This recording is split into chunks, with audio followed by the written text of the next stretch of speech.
Hello students,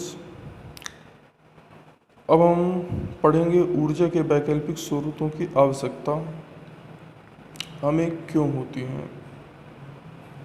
सबसे पहले मेरा चैनल सब्सक्राइब कर लें आप, जिससे कि जब भी मैं अपने वीडियो डालूं तो आपको मिल सके। ऊर्जा के वैकल्पिक स्रोतों की आवश्यकता जानते ही हैं आप कि जब हमारे पास कोई भी वस्तु होती है बट वह एक सीमित समय के लिए होती है और उस सीमित समय के बाद वह क्या हो जाती है, ख़त्म होने लगती है।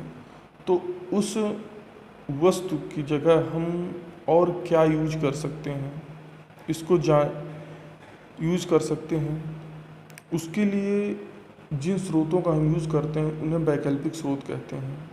जैसे कि पेट्रोलियम, कल के दिन हमारा पेट्रोल ख़त्म हो जाएगा तो उसकी जगह पे हम क्या यूज़ कर सकते हैं, उसकी जगह पे हम यूज़ करेंगे अपना एथेनॉल है, जेट रोफा से निकलने वाला बायोडीज़ल है, जो कि हम पेट्रोलियम के साथ मिक्स करके उसको एनर्जी के लिए यूज़ करेंगे। कोयला है, कोयला की जगह हम क्या यूज़ करेंगे। तो इन सब चीज़ों के बारे में हम जो भी स्रोत ढूंढते हैं वो हमारे वैकल्पिक स्रोत कहलाते हैं। जैसे कि wind energy, solar energy, biomass energy, tidal energy, thermal energy, ये सब हमारे स्रोत हैं। भूमंडलीय ऊष्मीकरण, भूमंडलीय ऊष्मीकरण को आप ग्लोबल वार्मिंग के नाम से जानते होंगे कि ग्लोबल वार्मिंग होती क्या है।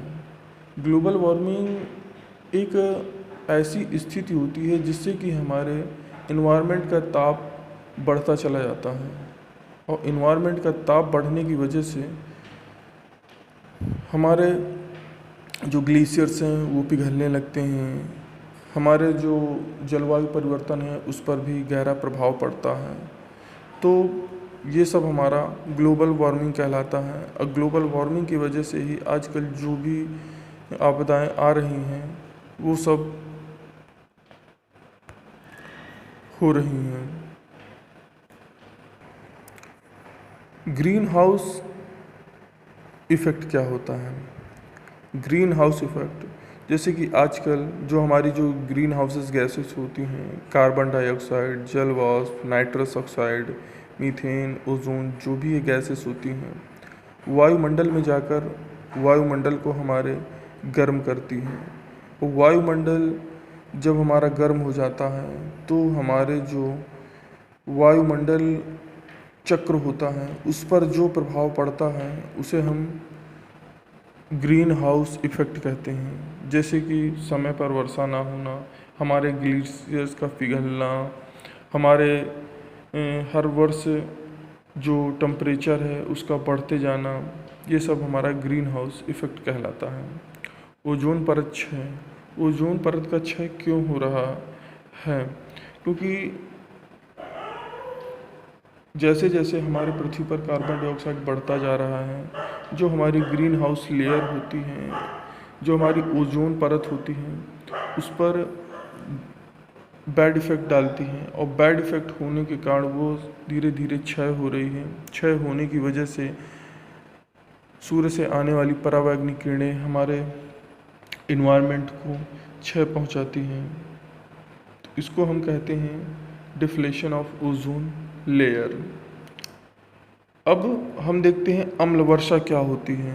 अम्ल वर्षा, एसिड रेन,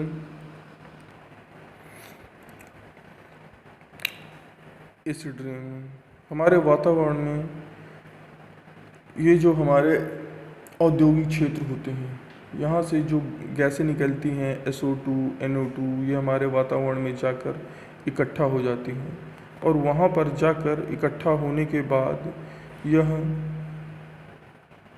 जल कणों से मिल जाती हैं, जिससे कि SO2 और H2O मिलकर H2SO4 बनाता है, जो वर्षा ऋतु में पृथ्वी पर आकर लोगों को क्षति पहुंचाता है, जिसे हम एसिड वर्षा कहते हैं। तो अब हम आगे कुछ नया पढ़ेंगे, जैसे भारत में ऊर्जा का भविष्य क्या है, ऊर्जा आपूर्ति हम कैसे करेंगे, प्राकृतिक गैस की आपूर्ति करेंगे, ये आगे वाले चैप्टर में पढ़ेंगे। Okay, thank you.